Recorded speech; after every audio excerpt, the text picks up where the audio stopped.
3 کام کر لیجیے، اللہ ذوالجلال آپ کو خساروں سے بچا دیں گے، بلکہ خسارہ پانے والوں کے ہتھ کنڈوں سے بھی آپ کو بچائیں گے۔ آپ دنیا اور آخرت میں فوائد و ثمرات ہی سمیٹیں۔ پہلا طریقہ، والعصر ان الانسان لفی خسر الا الذین آمنوا وعملوا الصالحات وتواصوا بالحق وتواصوا بالصبر۔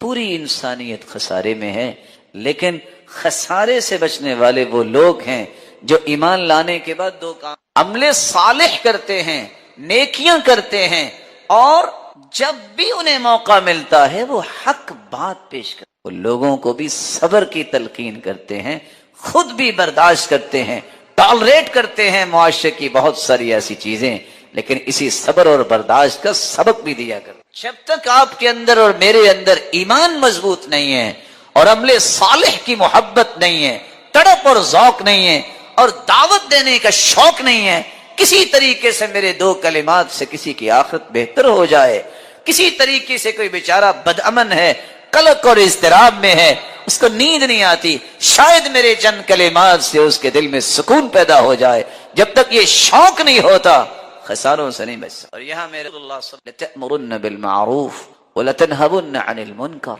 أَوْ لَيُوشِكَنَّ اللَّهُ أَن يَبْعَثَ عَلَيْكُمْ عِقَابًا مِّنْهُ ثُمَّ لَتَدْعُنَّهُ فَلَا يُسْتَجَابُ لَكُمْ۔ وہ نیکی کا حکم کیا کرو، برائی سے منع ضرور کیا کرو۔ اگر تم نے یہ دونوں کام چھوڑ دیے پھر اللہ کا عذاب تم پہ آئے گا، پھر تم دعائیں بھی کرو گے، تمہاری دعاؤں کو اللہ قبول نہیں۔ تو خساروں سے بچنے کا پہلا کام یہ ہے، اصول لوگوں کو نیکی کی دعوت دینا، برائی سے روکنا اور برداشت کرنا اس نیکی کے کام کرتے کرتے تکلیفوں کو۔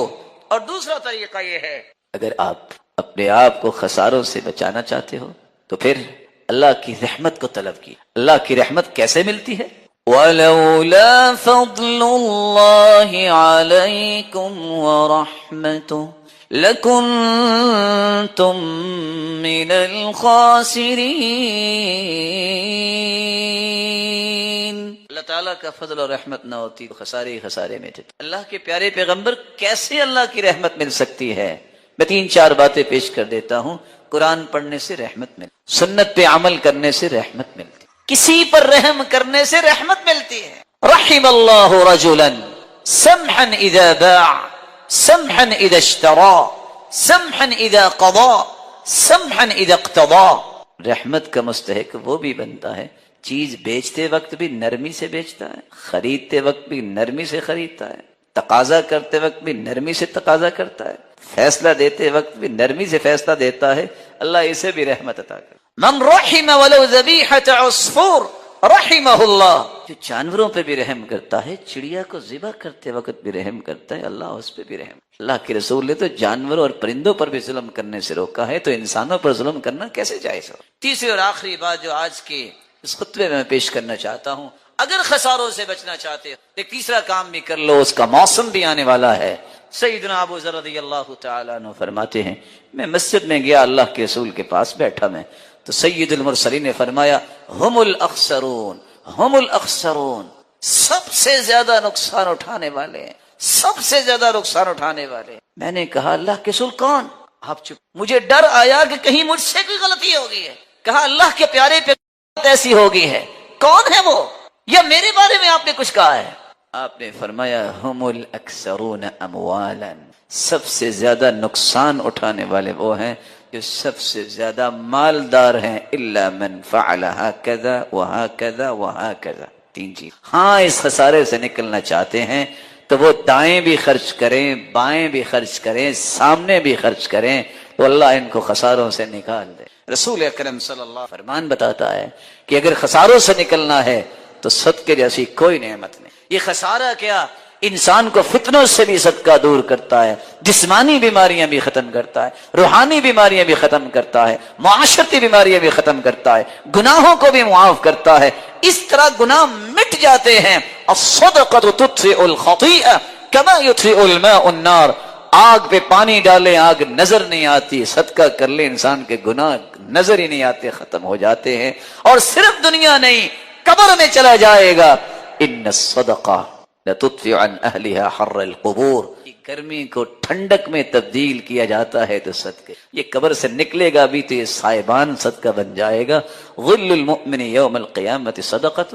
کیسا دن ہوگا، کیسی اس دن سورج کی روشنی ہوگی، کس طرح لوگ پسینے میں ہوں گے، لیکن یہ اپنے صدقے کے سائبان امبریلا اور چھتری کے نیچے جا رہا ہے. اور جانا کہاں ہے؟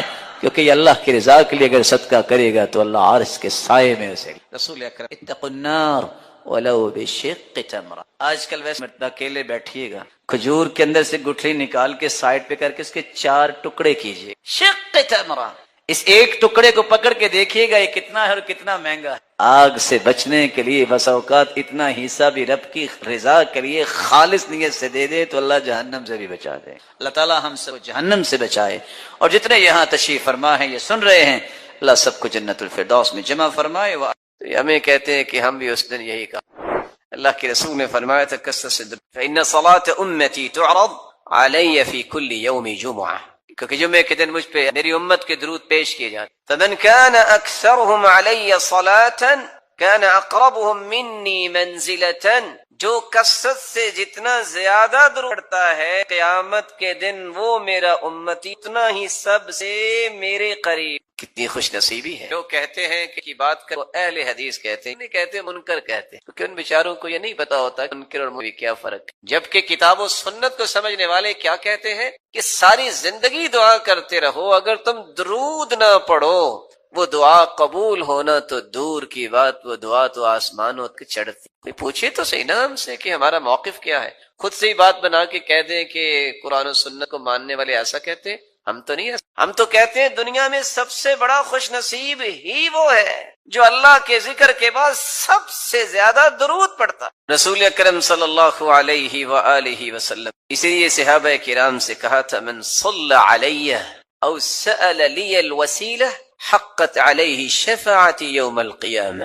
جو شخص درود پڑھتا ہے اور پھر میرے لیے وسیلہ طلب کرتا ہے، قیامت کا دن ہوگا میں اس امتی شفاعت کروں گا، سفارش. صحیح ترغیب کی روایت 1668 رسول اللہ صلی اللہ علیہ وسلم نے فرمایا اول الناس بی یوم القیامہ اکثرهم علی صلاۃ. قیامت کے دن سب سے پیارا اور قریبی میرے وہ ہوگا جو سب سے زیادہ مجھ پہ دودھ بھیجنے. بلکہ اللہ کے رسول صلی اللہ علیہ وسلم نے فرمایا تھا ابخل الناس من ذکرت عنده فلم يصلي علی. بخیل تو لیکن سب سے بڑا بخیل کسی نے دیکھنا وہ ہے جس کے پاس میرا تذکرہ ہو اور پھر وہ. یہاں رک کے میں ایک گزارش، کچھ تو اللہ کے رسول کے دشمن ہیں کافر، کچھ ایمان لانے کے باوجود بھی دشمنی کرتے ہیں کیونکہ اللہ کے رسول کی بات نہیں مانتے اور آپ کے وزیروں اور مشیروں کو برا بلا کہتے ہیں. یہ بھی دشمنی ہے اللہ کے. اور کچھ لوگ چاہتے نہ چاہتے بھی بخیلی کر جاتے ہیں اور بخل کرنے والوں کے صف میں کھڑے ہو جاتے ہیں اور اپنے آپ کو نیک بھی کہتے ہیں. آپ پوچھیں گے وہ اپنا نام آئے گا تو 4 سابقے 4 لاحقے، ایم اے پاس ہے، یہ پاس ہے، ماسٹر کیا ہے، یہ ایم فل کیا ہے، اس کے بغیر نام لکھنا بولنا سننا پسند ہی نہیں ہے. سرتاج رسول صلی اللہ علیہ وسلم کا نام آئے گا تو کیا ڈال دیں گے؟ بخیل ہے. تیری زبان کی سب سے بڑی سعادت یہ، تیرے قلم کی سب سے بڑی سعادت یہ ہے اس زبان کی نوک پہ بھی آئے محمد الرسول اللہ صلی اللہ علیہ وسلم. اس سے بڑی سعادت کیا ہے قلم کی؟ وہ ساری دنیا کی باتیں لکھ لے، اللہ کے ذکر کے بعد محمد مصطفیٰ کا نام آئے تو صلی اللہ علیہ وسلم نہ کہے، سعادت خوش بختی ہے. تو میں بات اگلی کرنے سے پہلے ایک وعدہ لینا چاہوں گا، اور اگر اس وعدے پہ ہم سب پختہ ہو جائیں تو آج کی مجلس اس کا فائدہ ثابت ہو جائے. کون ہے جو آج کے جب بھی لکھے گا صاد یا صل عام نہیں، کون وعدہ کر؟ آپ اہل علم، آپ کو ان باتوں کا خیال کرنا چاہیے. کچھ لوگ سارا کچھ لکھیں گے، بسم اللہ لکھیں گے، 786 لکھیں. ان مسکینوں سے پوچھو 786 بنتا کیسے ہے؟ ابجد حوض حقی کو بھی نکالیں تو 786 بنا کے دکھائیں. عادات کا علم جو ہے اس میں بھی دیکھیے. پھر اللہ عز و جلال کے نام میں بخل. دنیا میں کسی سے محبت ہو تو اس کے تذکرے نہیں زبان پہ ختم ہوتے، تو رب تعالیٰ جو خالق و مالک ہے اس کا نام مبارک لیتے وقت جو کہے کہ 786، یہ وہ رویے ہیں جو بتاتے ہیں کہ اللہ عز و جلال کی عظمت سے متعارف شخص نہیں. آپ صلی اللہ علیہ وسلم نے فرمایا، صحیح ترغیب کی روایت ہے 1675 کل دعاء محجوب حتی یصلی علی محمد. ہر دعا روک دی جاتی ہے، وہ پہنچتی نہیں ہے آسمانوں تک جس میں درود نہیں ہو، بلکہ حسین ابن علی کی روایت ہے صحیح ترغیب کی 1681، من ذکرت عنده فخطئ الصلاة علی خطئ طریق الجنہ، جس شخص کے پاس اللہ کے رسول صلی اللہ علیہ وسلم کیا جائے وہ درود پڑھنا بھول جائے، وہ پڑھنا بھولا نہیں جنت کا راستہ۔ یہ ہمارا اس پہ کوئی اشکال ہے تو کوئی بتائے؟ ہمارا تو موقف ہے دعا ہی قبول نہیں ہوتی، دعا چڑھتی نہیں ہے، وہ جنت کا راستہ ہی بھول جاتا ہے۔ کون کہتا ہے کہ قرآن و سنت کی بات کرنے والے درود کے منکر ہے؟ یہ صرف حاسد اور ناقد جو ہے جس کے پاس کوئی دلیل نہیں بنتی تو پھر وہ تانے دیتا ہے۔ تان و تشنیع کرنے والے کبھی بھی فلا نہیں پاتے۔ اللہ کے رسول صلی اللہ علیہ وسلم پر درود بھیجنا یہ ہر مسلمان کی سب سے بڑی سعادت ہے اللہ ذوالجلال کے ذکر۔ آپ صلی اللہ علیہ وآلہ وسلم کی محبت کا یہ تقاضا کہ آپ اس کے بارے میں ایک ضروری بات سمجھ، کتنے لوگ ترجمہ کرتے ہیں ان اللہ وملائکتہ یصلون علی النبی، ان اللہ وملائکتہ، بے شک اللہ ذوالجلال اور اس کے فرشتے، یصلون علی النبی، وہ نبی پر درود بھیجتے۔ یہ ترجمہ ٹھیک؟ یا ایھا الذین آمنوا صلوا علیہ وسلموا تسلیما، اے مومنو تم بھی درود پڑھو۔ لفظ صلاۃ جب اس کی نسبت اللہ ذوالجلال کی طرف کی جائے، ویسے تو صلاۃ کے 18 معنی ہیں عربی، لیکن جب یہ کہا جائے صلی اللہ، اس کا مطلب ہوتا ہے اللہ ذوالجلال رحمتوں کی برکھا برسائیں گے، تعریف کریں گے، والثناء، فرشتوں کے سامنے اپنے محبوب کے تذکرے کریں گے کہ یہ میرا محبوب ہے جو سرتاج رسل۔ وہاں درود مانا نہیں ہو۔ لفظ صلاۃ جب فرشتوں کے ساتھ استعمال ہو، صلت الملائکہ، فرشتوں نے صلاۃ پڑھی، کیا مطلب؟ وہاں بھی درود کا معنی بلند مقام کے لیے برکت کی دعائیں کی، فرشت بخشش کی دعائیں کی۔ صلی الرجل، جب لفظ صلاۃ کو کسی انسان کے ساتھ ذوی العقول کے ساتھ استعمال کیا جائے، اس کا مطلب نماز پڑھنا بھی ہوتا ہے، اس کا مطلب درود پڑھنا بھی ہوتا ہے، اور دیگر معانی اہل لغت نے بیان کی۔ لیکن اگر غیر ذوی العقول کے لیے استعمال ہو، صلت الطیور والحیوانات، پرندوں نے درود پڑھا، یہ ترجمہ نہیں ہو، وہاں ترجمہ ہوتا ہے پرندوں نے اللہ ذوالجلال کی حمد و ثنا بیان، اللہ ذوالجلال کی تعریف کی، حمد بیان کی۔ تو قرآن مجید کے ترجمے صحابہ اور تبع تابعین اور لغت کو سمجھنے والے لوگ ہیں، ان کے کیے گئے ترجموں کی روشنی میں ہی اختیار کرنا۔ آپ کی محبت کا ایک ساتواں تقاضا بھی ہے، آپ کی محبت میں غلو نہیں کرنا چاہیے۔ یہ بھی ایک بات محبت وہی ہے جس کا تذکرہ اللہ ذوالجلال نے قرآن میں کر دیا۔ بھلا اللہ سے بڑھ کے بھی کوئی محبت کی حقیقت کو پیش کر سکتا؟ محبت وہی ہے جو اللہ کے رسول نے خود سمجھا دی کہ یہ میرے ساتھ محبت کر، غلو نہیں، حدود سے تجاوز نہیں، حدود کو کراس نہ کیا جائے۔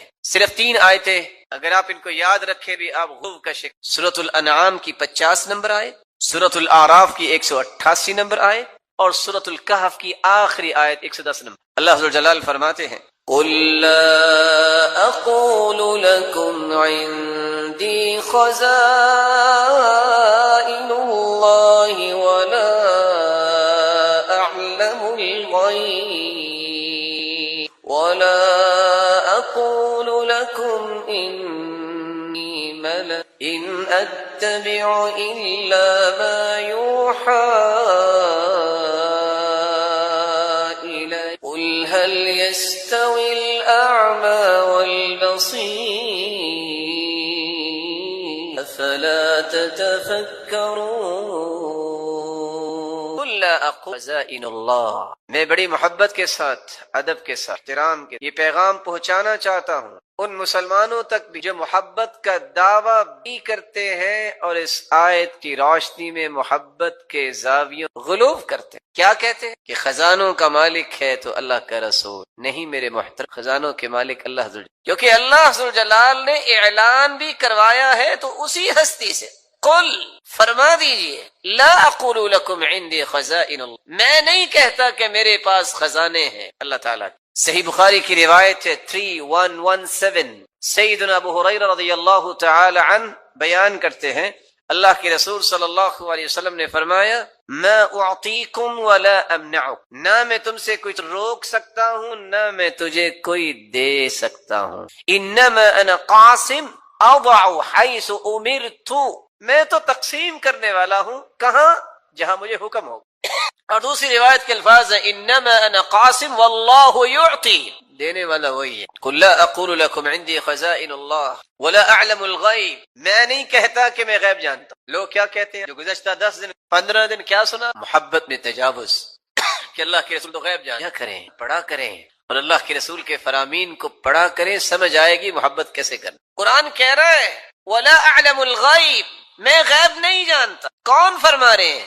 وہ ہستی جس جیسی ہستی اللہ نے پیدا نہیں کی۔ صحیح بخاری کی روایت ہے 4001، ربیع بنت معوذ رضی اللہ تعالی عنہ بیان کرتی ہیں دخل علی النبی صلی اللہ علیہ وسلم غداۃ بنی علی فجلس على فراشه، میری شادی کے دن اللہ کے رسول تشریف لائے اور میرے پاس آ کے کہ مجلسی کمنی وجویریات یضربن بالدف، کہ چھوٹی بچیاں جو ہیں من قتل من آبائهن یوم بدر، بدر کے شہداء کے متعلق ندبہ کر رہی تھی، یندبنا، تو ایک بچی کہنے لگی وفینا یعلم ما فی، ہمارے درمیان اللہ کے پیغمبر ہیں جو کل کے بارے میں آپ نے فرمایا لا تقولی ہاں، لا تقولی ہاں کذا وقولی ما کنتی تقول، یہ نہ کہو جو پہلے کہہ رہی تھی وہی کہو جو شہداء کی اب بات کر رہی تھی۔ لا يعلم ما فی غد الا اللہ، اللہ کے سوا کوئی بھی غیب کے بارے میں اور کل کے بارے میں نہیں جانتا۔ آپ نے فوراً منع کیا قل لا يعلم من في السماوات والأرض الغيب إلا الله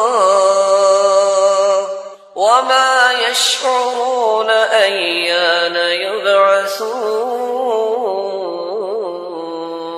يبعثون۔ میرے محبوب فرمان فی السماوات والارض، زمین و آسمان کی غیب کے، ہاں جس کو اللہ ذوالجلال نے اپنے پیغمبر کو بتا دیا پھر وہ غیب رہتا نہیں۔ جس کو یہ آیت سمجھ آ جائے کبھی بھی تجاوز نہیں۔ لوگ آدھی آدھی رات گزار دیتے اور یہ کہہ رہے ہوتے ہیں ادرکنی یا رسول، انظر الی یا رسول اللہ صلی اللہ علیہ وسلم، میرے بھائی استغاثہ اور مدد طلب کرے آپ صلی اللہ علیہ وسلم کی ذات، پوری کائنات ایک طرف اور محمد مصطفیٰ کی عظمت۔ لیکن ایک بات سمجھانے کے لیے پوچھ، اگر اللہ کے رسول صلی اللہ علیہ وسلم غیب جانتے تو آپ کے 70 صحابہ جو ہے احد میں شہید، تو آپ پھر جاتے؟ بولیے، اگر پتا تھا کہ میرے صحابہ شہید، بیر معونہ پہ 70 قراء شہید ہو گئے جن کو خود ہی بھجوایا تھا، اگر غیب کا علم ہوتا تو اہل قرآن جو شہید ہوئے ہیں آپ اس کے بارے میں کیا کہیں؟ سیدہ عائشہ رضی اللہ تعالیٰ نے ان کی پاکیزگی قرآن نے بیان کی، اگر غیب کا علم ہوتا تو آپ یہ فرماتے عائشہ اگر تم سے بھول ہوگی ہے، غلطی ہوگی تو توبہ کر لو، بیوی سے کہہ۔ اگر غیب کا علم ہوتا تو وہ لقمہ جس میں زہر ڈالی گئی کھانے میں تو آپ وہ لقمہ لے۔ اللہ جلال نے عقل اس لیے دی ہے کہ اس کے ساتھ قرآن کو صحیح طریقے سے سمجھا جائے۔ ساتھ ہی اللہ جلال فرماتے ہیں وَلَا أَقُولُ لَكُمْ إِنِّي مَلَكٌ، میں یہ بھی نہیں کہتا کہ میں فرشتہ۔ آپ نے سنا ہوگا کہ کیا کہتے ہیں نبی نور من نور اللہ ہے، کاش ان بیچاروں کو پتہ چل جائے کیا ہے اور کہاں تک اس کے نتائج جاتے ہیں۔ دوبارہ قرآن کہتا ہے وقالت عزیر وقالت النصارى المسیح، یہودیوں نے کہا کہ عزیر اللہ کے، عیسائیوں نے کہا کہ عیسیٰ اللہ کے بیٹے ہیں۔ یضاہئون قول الذین کفروا من قبل قاتلهم اللہ، کافر ہو گئے یہ کہہ کر اللہ ان کے ٹکڑے کرے۔ انا یؤفکون، کہاں بہک رہے؟ یہودی اگر کہیں کہ عزیر علیہ الصلوۃ والسلام اللہ کے، اور عیسیٰ علیہ السلام کے بارے میں، عیسائی کے اللہ کے، ان کے بارے میں تو قرآن یہ کہا ہے، ان کہیں نور ہیں ان کے بارے میں۔ ولا اقول لكم انی ملک، میں کہہ رہا ہوں کہ میں فرشتہ نہیں ہوں، یہ قرآن ہے۔ سورۃ الانعام کی 50 نمبر آیت ضرور پڑھی، ان اتبع الا ما یوحى الی، میں تو اتباع کرتا ہوں۔ اور دوسری آیت قل لا املك لنفسي نفعا ولا ضرا الا ما شاء الله ولو كنت اعلم الغيب لاستكثرت من الخير وما مسني السوء إن أنا إلا نذير وبشير لقوم يؤمنون قل لا أملك عن، میرے محبوب آپ فرما دیجئے، یہ سورۃ الاعراف کی آیت ہے 188، یاد رکھیے گا، میرے محبوب فرما دیجئے میں اپنے بھی نفع نقصان کا مالک، وَلَوْ كُنْتُ أَعْلَمُ الْغَيْبَ، اگر میں غیب جانتا تھا لَسْتَ الْخَيْرَ، تو ساری خیر و بھلائی میں جمع کر، وَمَا مَسَّنِيَ السُّوءُ، مجھے کوئی بھی تکلیف نہ پہنچ اگر میں غیب جانتا، إِنْ أَنَا إِلَّا نَذِيرٌ، وبشیر لقوم ایمان لانے والوں کے لیے میں اور جہنم سے ڈرانے والا. اور آخری آیت سورۃ الکہف کی ہے 1:1 جس میں اللہ جلال نے نتیجہ ہی نکال دے جس کے بعد مزید ضرورت نہیں ہے. جس کو اللہ نے عقل سلیم عطا کی ہے دوبارہ وہ حدود سے تجاوز نہیں کر. فرمایا قل انما انا بشر مثلکم. قل میرے محبوب فرما دیجیے انما انا تمہارے جیسا ہی. فرق کیا ہے؟ مجھے اللہ نے بشریت کا سرتاج بنا. یوحى الی انما الہکم الہ واحد. مجھے اللہ نے پیغمبر بنایا ہے، رسول اور نبی بنایا ہے، وہی میری طرف اترتی ہے اور مجھے پوری کائنات کا سرتاج بنا. انما الہکم الہ واحد. اور وہی کیا ہے؟ معبود برحق صرف ایک. اب بھلا بتائیے کہ اللہ کے رسول صلی اللہ علیہ وسلم سے اللہ جلال نے اقرار کیا، اعلان کروایا ہے کہ آپ فرما دیجئے اپنی امت کو کہ میں تمہارے جیسا بشر. پھر بھی کوئی نہ مانے تو کیا کہے؟ ہدایت کی دعا کرے. اللہ جلال سب کو ہدایت نصیب. کون سے ایسے اعمال ہیں جو اللہ تعالیٰ نے ان لوگوں کے لیے رکھے ہیں جو حج پہ نہیں جا سکے لیکن پھر بھی اللہ ان کو حج اور عمرے کا ثواب نصیب فرما دیتے ہیں؟ ان میں سے پہلا کام، گھر سے وضو کیجئے، فرض نماز پڑھنے کے لیے مسجد میں پہنچیے، باجماعت تکبیر اولیٰ کے ساتھ نماز پڑھیے. رسول اللہ صلی اللہ علیہ وسلم کا فرمان ہے، صحیح الجامع کی روایت ہے، ابو امامہ رضی اللہ تعالی عنہ روایت کے راوی ہیں، جو شخص گھر سے نکلتا ہے فرض نماز پڑھنے کے لیے اللہ تعالیٰ اس کے نامہ اعمال میں اتنا ہی اجر لکھواتے ہیں جتنا حاجی احرام باندھ کے حج کرنے جا رہا ہوتا ہے، جتنا اس کو اجر ملے گا. محروم نہیں کیا اللہ تعالیٰ نے. دوسرا عمل جس سے حج عمرے کا ثواب انسان لے سکتا ہے اگر اس کے پاس مال نہیں ہے. ایک شخص گھر سے نیت کر کے نکلتا ہے میں نے اللہ کا دین سیکھنا ہے، اور جاتا کہاں ہے؟ کسی مسجد میں جاتا ہے. یہ انسان کتنا عظیم ہے. رسول اللہ صلی اللہ علیہ وسلم کا فرمان ہے، جو شخص گھر سے نکلتا ہے صبح صبح یا دین سیکھنے جاتا ہے یا دین سکھانے جاتا ہے.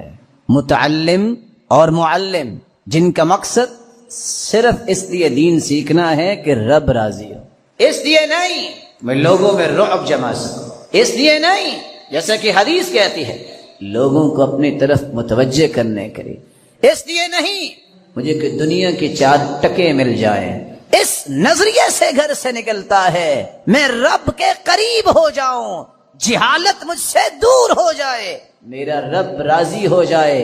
یہ گھر سے نکلتا ہے 3 انعامات پاتا ہے. پہلا انعام اللہ کے رسول کا فرمان ہے، اللہ کے نورانی فرشتے اس کے لیے پر بچھاتے ہیں.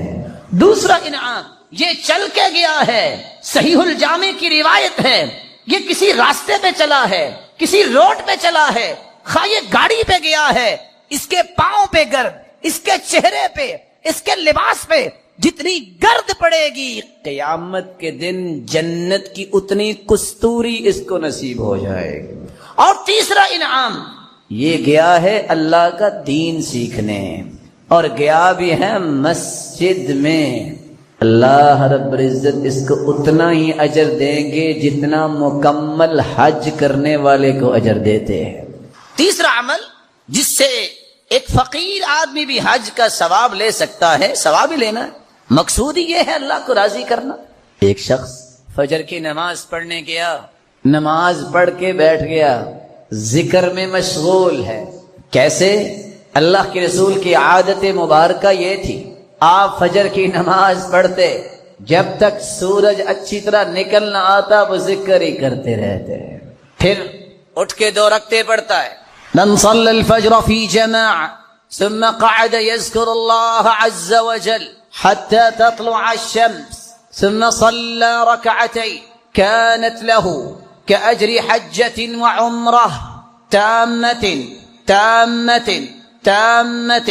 جو فجر کی نماز با جماعت پڑھتا ہے پھر بیٹھ کے ذکر کرتا ہے یہاں تک کہ سورج نکل آتا ہے، پھر اٹھ کے 2 رکعتیں پڑھتا ہے، اللہ کے رسول صلی اللہ علیہ وسلم کا فرمان ہے مکمل حج عمرے کا ثواب اسے اللہ عطا کر دیتے ہیں. حاجی حج کرنے جائے رکن حج کے 4 ہیں، نیت کرنا بھول جائے، میدان عرفات میں نہیں جا سکا، طواف افاضہ اور طواف حج نہیں کر سکا، صفا مروہ کی سعی نہیں کر سکا، 4 رکنوں میں سے ایک بھی رہ گیا، حج باطل، پیسہ غرق، واجب اگر چھوٹ گیا دم دینا پڑے گا۔ یہاں فجر کی نماز پڑھی ہے اور سورج نکلنے تک ذکر کیا ہے، 2 رکعتیں پڑھی ہیں، 1 مرتبہ نہیں کہا، 3 مرتبہ کہا ہے، تامتن تامتن تامہ، اس کو مکمل حج عمرے کا ثواب نصیب ہو جائے۔ چوتھا عمل، صحیح بخاری کی روایت ہے، سیدنا ابو ہریرہ فرماتے ہیں، وہ عمل اللہ کا ذکر ہے۔ ذکر بھی کون سا؟ نماز پڑھنے کے بعد 33 مرتبہ سبحان اللہ، 33 مرتبہ الحمدللہ، 34 مرتبہ اللہ اکبر۔ اس کا فائدہ کیا ہوگا؟ 3 فائدے۔ پہلا فائدہ، جو یہ پڑھنے والا ہے وہ حج عمرے کا ثواب لے سکتا ہے۔ دوسرا فائدہ، یہ پڑھنے والا جو ہے اس کے زندگی کے سارے گناہ معاف ہو جاتے ہیں، خاص سمندر کی جھاگ کے برابر ہوں۔ تیسرا فائدہ، یہ پڑھ لینے سے جسم تر و تازہ ہو جاتا ہے، اس شخص کو کسی غلام اور لونڈی کی ضرورت نہیں، اللہ اس کے جسم میں برکتیں ڈال دیتے ہیں۔ 5واں کام، ابن رجب حنبلی رحمت اللہ علیہ نقل کرتے ہیں، جو شخص واجبات کو، فرائض کو، دینی واجبات، دینی فرائض کو بر وقت پورا کرتا ہے، نفلی حج عمرے سے اس کو اللہ تعالیٰ زیادہ ثواب دیتے ہیں۔ چھٹی بات، حرام مال سے بچ جانے والا بھی حج عمرے سے زیادہ اجر لے سکتا ہے۔ 1 درہم ہے، اس کے 6 حصے کیے جائے، 1 حصہ ان 6 حصوں میں درہم کا دانق ہوتا ہے۔ اتنے حرام سے جو بچ جائے، سلف کہا کرتے تھے 500 حج سے، نفلی حج سے یہ مجھے زیادہ ثواب کا لگتا ہے، کیونکہ میں 500 نفلی حج کر لوں، اگر 1 دانق حرام کا ہوا تو وہ حج قبول ہی نہیں ہونے۔ اس لیے حرام مال سے بچ جانا یہ حج سے زیادہ اجر کا باعث ہے۔ 7ویں چیز، جمعے کے دن انسان بر وقت آتا ہے، خطبہ شروع ہونے سے پہلے یہ شخص کتنا اللہ کے ہاں محبوب ہے، بر وقت آنے والا، سورۃ الکہف پڑھنے والا، مسواک کر کے اچھا لباس پہننے والا، غسل کر کے خوشبو لگانے والا، بر وقت مسجد میں آئے، امام کے قریب بیٹھے، خاموشی سے سنے، خاموش ہو جائے، توجہ سے سنے، نماز امام کے ساتھ پڑھے، لغویات نہ کرے، یہ شخص نفلی حج سے زیادہ اجر حاصل کرنے والا ہے۔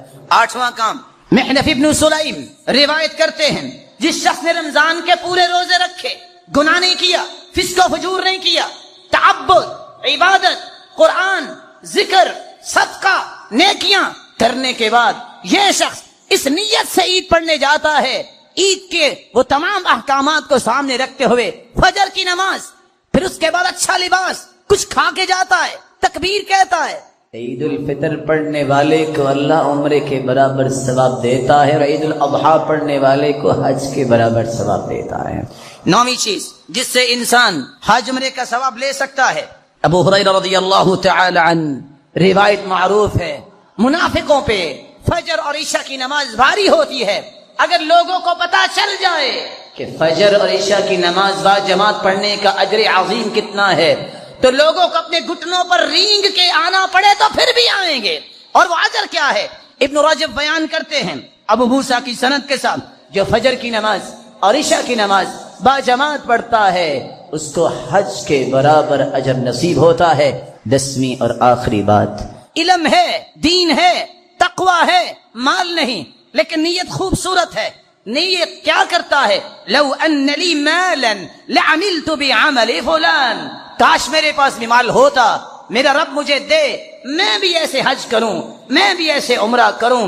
اللہ کے رسول فرماتے ہیں فَهُوَ بِنِيَّتِهِ فَأَجْرُهُمَا سَوَاءٌ، ایک حج پہ گیا ہے، ایک کے پاس مال نہیں، نیت اس نے کی ہے، فَأَجْرُهُمَا سَوَاءٌ، جس طرح اس کو حج عمرے کا ثواب مل رہا ہے، گھر بیٹھے بھی اس کو حج عمرے کا ثواب مل رہا ہے۔ آپ صلی اللہ علیہ وآلہ وسلم نے کچھ ایسے کام بھی بتائے ہیں جن کو کرنے سے انسان کو عمرے کا ثواب مل جاتا۔ پہلا کام، اگر آپ باوضو ہو کے نیت کر کے مسجد میں آتے ہیں اور آ کے نماز پڑھتے ہیں، آپ کو عمرے کا ثواب بھی مل جاتا ہے۔ دوسرا کام، اگر آپ صبح کی نماز باجماعت پڑھتے ہیں اور باجماعت پڑھنے کے بعد آپ اپنی جگہ پہ بیٹھے رہتے ہیں یہاں تک کہ سورج نکل آتا ہے اور اٹھ کے آپ 2 رکعتیں پڑھتے ہیں، رب تعالی اس کا بھی اجر و ثواب حج اور عمرے کے برابر عطا کر دے۔ تیسرا کام،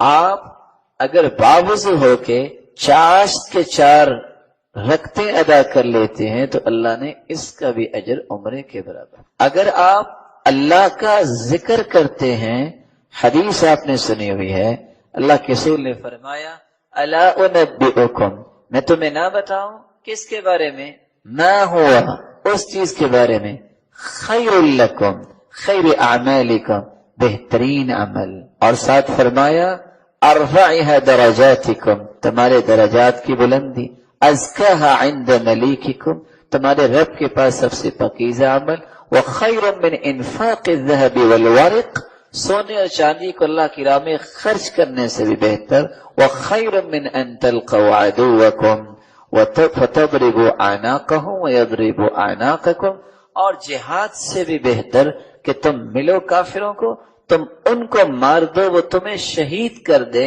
ان ساری چیزوں سے بہتر کیا ہے کہ تم اللہ کا ذکر۔ 5واں طریقہ، رسول کریم صلی اللہ علیہ وسلم نے فرمایا جو شخص من تطہر فی بیتی ثم اتی مسجد قباء، جو شخص گھر سے وضو کر کے غسل کر کے مسجد قباء جاتا ہے، 2 رکعتیں وہاں جا کے پڑھتا ہے مدینہ طیبہ میں، مسجد قباء میں، اللہ تعالیٰ اس کو عمرے کا ثواب عطا فرماتے۔ 3 چیزیں میت کے ساتھ جا رہی ہوتی ہیں، اہلو، رشتہ دار بھی جائیں گے، وہ لوگ بھی حتیٰ کہ جائیں گے جو تمہیں دنیا میں برداشت نہیں کیا کرتے تھے، اس دن لوگوں سے منہ چھپانے کے لیے، تانوں سے بچنے کے لیے دشمن بھی تیرے ساتھ جائے گا کہ آج تو مر گیا ہے، لیکن دل ہی دل میں خوش بھی ہوتا ہوگا کہ اس سے جان چھوٹ گئی، لیکن جائے گا۔ اور اس کے ساتھ ساتھ مالہ، تیرا مال بھی جا رہا ہوگا، تیری متحدی میں کام کرنے والے بھی سکورنگ کرنے کے لیے جائیں گے، نہ گئے تو لوگ کیا کہیں گے۔ اگر تیری کوئی گاڑی ہے، اس وقت غلام ساتھ جاتے تھے اور گھوڑے اور خچر ساتھ جاتے تھے سوار ہو کے، اور ساتھ تیرا عمل بھی جائے گا، لیکن کچھ ہی وقت گزرے گا، کچھ زیادہ وقت نہیں گزرے گا، آخر 4 تکبیریں پڑھ کے جنازہ پڑھا دیا جائے گا، سب لوگ فارغ، اہل و عیال بھی واپس، یہ 4 پہیے گاڑیاں بھی واپس خالی آئیں گی، کوئی وہاں نہ آپ کا غلام رکے گا، نہ آپ کی چاہت کرنے والا رکے گا، نہ آپ کو اپنے سر پہ دنیا میں بٹھانے والا اور جس کو تم ہاتھوں پہ اٹھائے پھرتے ہو، آج کوئی بھی وہاں نہیں رکے گا، سب مٹی ڈالیں گے اور اپنے ہاتھوں کو جھاڑیں گے، بلکہ بار بار دیکھیں گے ہاتھ گندے تو نہیں ہو گئے، اپنے لباس کو جھاڑیں گے، واپس آ جائیں گے، تیرے ساتھ رہے گا تو تیرا وَيَبْقَى مَعَهُ وَاحِدٌ، تیرا عمل باقی رہے گا۔ ادھر بند کوٹری میں تم گئے، بڑے بڑے کھلے ولاز میں رہنے والے سن لے، وہ بند کوٹری میں جب تم گئے، اگر ایمان والے ہوگے تو فرشتے سوال کریں گے من ربک، ما دینک، ماذا تقول فی هذا الرجل الذي بعث فیکم، رب کے بارے میں سوال، اللہ کے نبی کے بارے میں سوال، تیرے دین کے بارے میں سوال۔ اگر تو دیندار ہوا تم جواب دو گے، اچھا جواب، صحیح جواب، فرشتے خوش بھی ہوں گے، اور فرشتے جب آتے ہیں سوال کرنے کے لیے بال ان کے بکھرے ہوتے ہیں، اور اس طرح ان کی آنکھیں جو ہیں اللہ ذوالجلال نے نیلی بنائی ہیں، اور زمین کو اکھاڑتے ہوئے دہشت و وحشت پیدا کرتے ہوئے آتے ہیں، اور آتے ہی بٹھا لیتے ہیں چودھری کو بھی، غلام کو بھی، بچے کو بھی جو بالغ ہے، بوڑھے کو بھی، اور کڑیل جوان کو بھی، بتاؤ من ربک، تیرا رب کون ہے؟ اگر رب کو دنیا میں پہچانا ہوا، اس کے سامنے سجدہ کیا ہوا، اس کی بات مانی ہوئی، تو یہ زبان بول کے کہے گی ربی اللہ، نہ اس میں رٹا لگانے کی ضرورت، نہ اس میں سوچنا کہ میں ہر وقت یہ اپنے سامنے لکھ کے رکھ لوں، عمل ہوگا، توحید پہ کاربند ہوں گے، شرک سے بچا ہوگا، شرکیات سے پرہیز کیا ہوگا، صحیح جواب ہوگا۔ 3 سوالوں کے جواب دو گے مسلمانوں، آسمان سے آواز آئے گی، ان صدق عبدی، میرے فرشتوں میرے بندے نے سچ بولا ہے، سچ بولا ہے اس نے۔ افرشوا لہ فراش الجنہ، اس کے چاہنے والے کہاں چلے گئے؟ اس کو مٹی پہ ہی لٹا کے چلے گئے۔ سنت بھی یہ ہے کہ قبر میں کوئی چیز نہ بچھائی جائے، اس کو مٹی پہ ہی لٹا کے چلے گئے۔ میرے فرشتوں نہیں، باقی کام پھر ہوگا۔ جنتی بچھونے فوراً اس کے نیچے بچھا دو۔ البسوہ لباس الجنہ، یہ تو بہت مہنگا کپڑا پہنتا تھا، اللہ نے اس کو دیا تھا اور اللہ ذوالجلال کی نعمتوں کا اظہار کرتا تھا۔ نہیں، یہ 3 کپڑے جس میں سلائی بھی نہیں ہوئی یہ چھوڑ کے چلے گئے۔ البسوہ لباس الجنہ، اس کو جنتی لباس پہنا دو۔ ابھی جنت تو نہیں آئی لیکن وعدے یہاں سے ہی پورے شروع ہو جائیں گے، پورے ہونے شروع ہو جائیں گے۔ اللہ فرمائیں گے یہ بند کوٹری میں آ گیا، بڑے کھلے گھر میں تھا، فَيُفْتَحُ لَهُ قَبْرُ، اور اس کی قبر کو کھولا جائے گا، مد بصری، جہاں تک اس کی نظر جائے گی۔ رسول اللہ صلی اللہ علیہ وسلم نے فرمایا جہاں تک انسان کی نظر جاتی ہے بندہ مومن کی قبر کو کھول دیا جاتا ہے۔ وَيَأْتِيهِ مِن رَّوْحِهَا، جنت کی خوشبوئیں آنی شروع ہو جاتی ہیں۔ یہ تھا مومن کا حال۔ اور مومن جو ہے جب اس سے حساب لینے کی بات ہوتی ہے وہ کہتے رک جاؤ، اس کو دکھایا جاتا ہے کہ سورج غروب ہونے والا ہے، کہتے رکو میری عصر کی نماز رہتی ہے، میں نماز پڑھ لوں۔ لیکن کہے گا وہ جو نمازیں پڑھتا ہے، ایک وہ ہوگا جو کافر ہے، ایک وہ ہوگا جو عقیدے کا منافق ہے، اور ایک وہ ہوگا جو شک کرنے والا، دین میں شبہات اور یقین نہ کرنے والا۔ جب اس سے سوال کیا جائے گا تو کہنے والا کہے گا فرشتہ من ربک، بتاؤ تیرا رب کون سا ہے؟ یہ قبروں پہ سجدے کرنے والا، یہ اللہ ذوالجلال کے مقابلے میں کسی اور کی عبادت کرنے والا، یہ کسی اور کے ساتھ اللہ ذوالجلال کی محبت جو اللہ ذوالجلال کے ساتھ کرنی ہے کسی اور سے کرنے والا، یہ کہے گا ہاں لا ادری، میں نہیں جانتا، ہاں لا ادری، وَكَأَنَّهُ يَتَذَكَّرُ شَيْئًا وَلَمْ يَدَّكِرْ، ہاں سے کیا مراد ہے؟ جو حدیث کے الفاظ ہے، سوچے گا یہ لفظ تو سنا تھا، یہ تو تقریروں میں بھی لوگ کہتے تھے اللہ ہے اور اللہ ذوالجلال ہی رازق ہے، وہی مالک ہے، وہی عبادت کے لائق ہے، لیکن یاد نہیں آئے گا۔ پھر پوچھا جائے گا ماذا تقول فی هذا الرجل الذي بعث فیکم، پیغمبر کے بارے میں تمہارے نظریات کیا ہیں؟ تم کیا جانتے ہو؟ جس نے سنت کو اختیار کیا نہیں ہوگا، جس نے ساری زندگی بدعات کو سینے سے لگائے رکھا، جس نے اپنے بڑے کو، جس نے اپنے سینے سے نکلنے والی ایک بات کو ہی نبوت کا درجہ دے دیا کہ میں جو کہہ رہا ہوں وہ سچ ہے، وہ کیسے کہے گا کہ میں نے اللہ کے رسول کو اپنا پیغمبر مانا ہے؟ میں دینوں کا، تیرا دین کیا ہے؟ جس نے قرآن پڑھا ہوگا، حدیث پڑھی ہوگی، دین کا قانون اور آئین اور دستور اسے سمجھ آئے گا، اس کے مطابق وہ جواب دے سکے گا مومن۔ لیکن منافق جو ہے، کافر جو ہے اور شک کرنے والا جو سوچتا ہے لگتا نہیں ہے کہ دینداروں کا کچھ بن سکے گا، لگتا نہیں ہے کہ نماز پڑھنے والوں کی کوئی کام آ سکے گی، ایسے شخص قبر میں جواب نہیں دے پائیں گے۔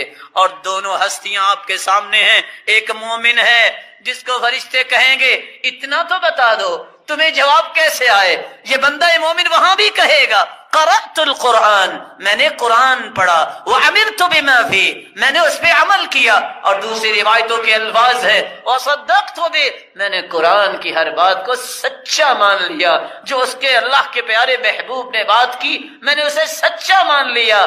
اس وقت پھر کہتا ہے جب اسے جنت میں اس کا گھر دکھا دیا جاتا ہے، کہتا ہے رکو رب اقم الساعہ، رب اقم الساعہ، اللہ جلدی سے قیامت کو قائم کیجئے، حتی ارجع الی اہلی، کیوں؟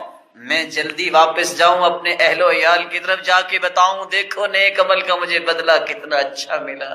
اللہ کے فرشتے کہتے ہیں نم کنومۃ العروس، سو جاؤ، اس وقت تک سو جاؤ جب تک قیامت نہیں آ جاتی، اور ایسے سو جاؤ جیسے دلہن سوتی ہے، کوئی اسے اٹھانے والا نہیں ہوتا، اس کے مقابلے میں کافر ہے اور عقیدے کا منافق ہے، او المرتاب، اور دین میں شک کرنے والا۔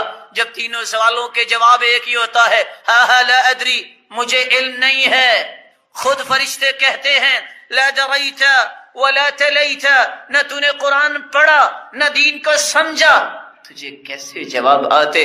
فَيُضْرَبُ بِمَطَارِقَ مِنْ حَدِيدِ ضَرْبَ بَيْنَ أُذُنَيْ، دو کانوں کے درمیان ایک گرز اٹھاتے ہیں فرشتے جو اس کے دو کانوں کے درمیان مارتے ہیں. یہ اتنا بڑا ہتھوڑا ہے پوری کائنات مل کے اس کو اٹھا نہیں سکتی. اگر کسی پہاڑ پہ مار دیا جائے تو پہاڑ بھی ریزہ ریزہ اور مٹی بن جائے.